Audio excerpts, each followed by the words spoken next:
First, this happened on Capitol Hill today.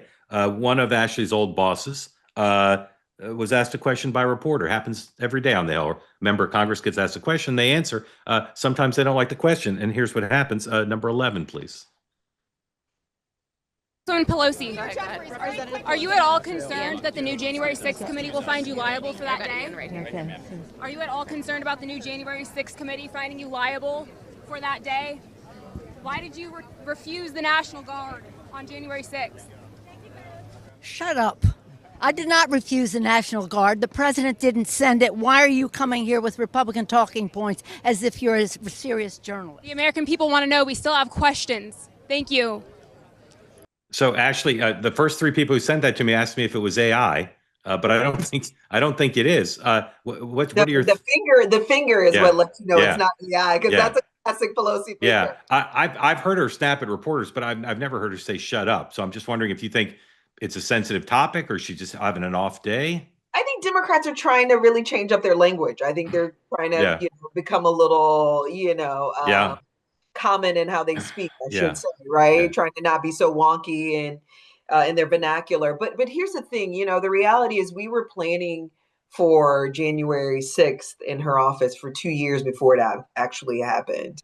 We anticipated that the president wasn't going to leave easily, that, he had access to an incredible arsenal of tanks, weapons, et cetera. And Pelosi knew, I think, Donald Trump better than anybody in terms of his motivations, who he was, what he was capable of. So we were planning and thinking that was going to happen 2 years prior to. Now, the reality is she's right. I mean, at the end of the day, he didn't release the National Guard, and, who's in charge of what, was all sort of confused at the time. I wasn't there, regrettably. I was at the White House working for the vice president.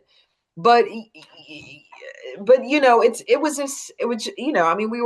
all watched it. I mean, it was a sad moment and in our nation's history. And, and I don't anticipate, I think, obviously the Republicans want to focus on these particular issues. That's also where they're bringing up Jack Smith. I mean, all of this stuff is red meat for their base, but it's also red meat for the boss. And so I just think Trump's retribution campaign and list is long and broad and wide, and you got to know Pelosi's on it. Yeah. Tonight's show sponsored by our friends at Cozy Earth. Right now, you can get 20% off on Cozy Earth. Go to CozyEarth.com. Use the promo code 2-way.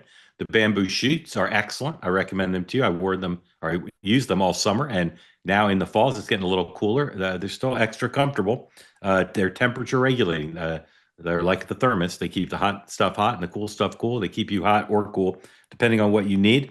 We're also recommending, as you know, the Bubble Cuddle Blanket, which is a combination, as my friends at Cozy Earth say, of comfort and style. They couldn't be more correct about that, with the intricately woven fibers. Do yourself a favor, get one of those. And then, of course, you've heard me tell you before how good the pants are. Yet again today, heard from somebody who's bought the pants and said, Mark, thank you for that recommendation.